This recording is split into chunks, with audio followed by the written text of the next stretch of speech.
Fala pessoal, tudo bom? Bom dia, boa tarde, boa noite para vocês. Espero que esteja tudo bem. Professor Bruno Clemente por aqui. E esse é o último vídeo dessa listagem de vídeos referente à programação do Java, né? Codificação baseada no diagrama de classe e essa comunicação entre os dois.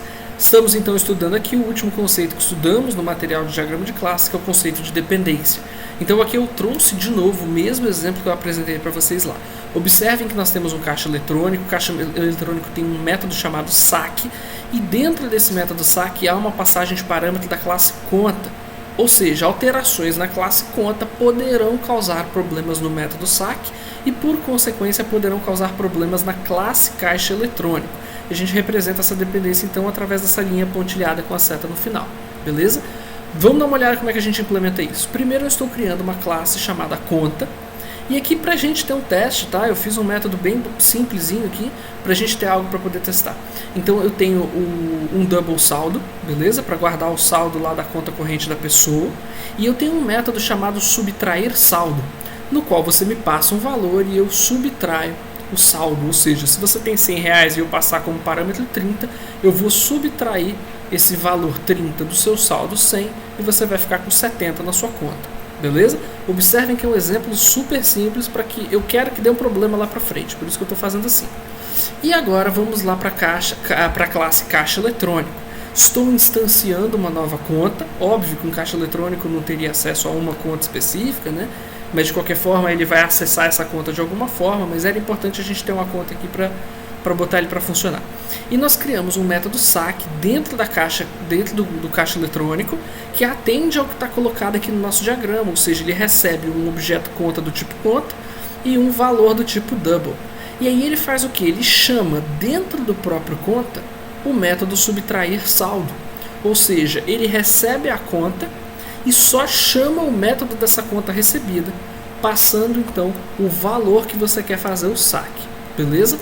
Tá aqui uma implementação perfeita do que já existe até o momento. Só que caixa eletrônico, como eu falei, é dependente da classe conta. Se a classe conta muda, pode ser que caixa eletrônico pare de funcionar. Vamos dar um exemplo aqui para vocês. Imagina que agora eu troquei o funcionamento de subtrair saldo e eu adicionei um parâmetro a mais.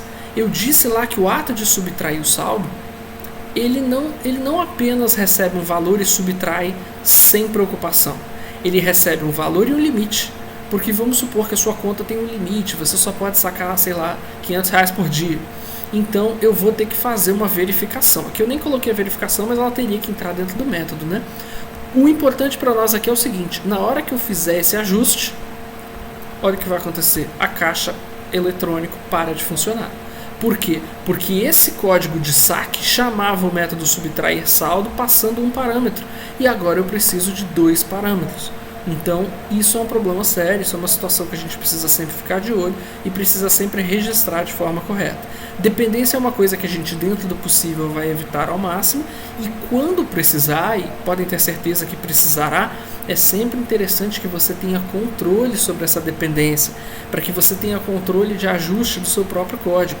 É por isso que é interessante investir no início do teu projeto, no início do projeto do sistema que você vai desenvolver, por exemplo, em TDD, que é o desenvolvimento orientado a teste, né? O Test Driven Development, ou seja, se você tiver ali um método que faz testes unitários, você consegue pegar esse erro antes de você fazer de subir esse código lá na sua base de homologação para você fazer testes, na sua base de testes e tal. Ou seja, a ideia é que você consiga ter um sistema automatizado que vai rodar uma série de procedimentos verificando se o ajuste que você fez quebrou alguma outra coisa. Tá bom que aqui é um exemplo muito simples, então nós estamos partindo do princípio um exemplo de aula e um sistema bem simples, no qual você é a única pessoa mexendo, os códigos são fáceis de validar. Na hora que você fizer o ajuste na classe conta, você imediatamente vai receber uma notificação lá do seu IDE falando que a classe caixa eletrônico está com erro, você não consegue nem fazer a execução do programa. Mas a gente tem que levar em consideração que muitas vezes essa informação não está no seu sistema. Imagina que conta não é uma informação criada e instanciada em caixa eletrônico, mas imagina que você tem um método que recebe os dados da conta de uma instituição financeira externa via uma API que te passa esses dados em JSON, por exemplo. E aí, se você faz isso, você não tem em tempo ali de compilação as informações de como será o dado recebido, ou seja, você vai receber essas informações já com o programa em execução. Então, óbvio, a gente dá exemplos para vocês entenderem como funciona a dependência, mas é importante a gente relembrar que muitas vezes não é tão simples assim, do tipo, olha, as duas classes são minhas, só eu mexo nesse programa, se eu fizer um ajuste eu mesmo sou notificado, eu mesmo converso. Muitas vezes, na realidade, você está trabalhando numa empresa com diversos programadores e você frequentemente faz uso de ferramentas, de APIs, de frameworks externos, e você naturalmente cria uma relação de dependência.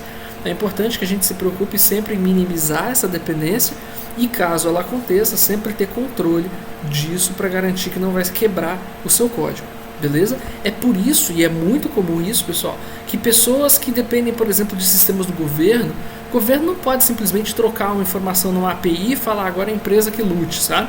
O governo ele vai lançar com antecedência, avisar as empresas com antecedência, os colaboradores, vai lançar um manual explicando como fazer esse ajuste, porque naturalmente se você usa uma API da Receita Federal para fazer submissão de nota fiscal e eles fazem um ajuste num método, vai quebrar não só o método seu que chama esse outro método, né, mas todo o resto do seu código pode ser comprometido, tá bom?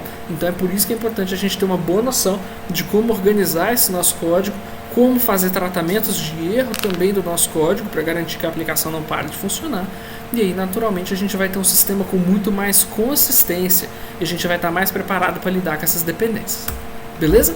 Então a gente finaliza esse conjunto, né, esse cordão de aulas sobre esse trabalho entre compreender como o diagrama de classes afeta na programação e compreender como a programação pode ser representada através do diagrama de classe, que isso é, como eu falei, é aquele exercício mental para vocês estarem o tempo inteiro exercitando.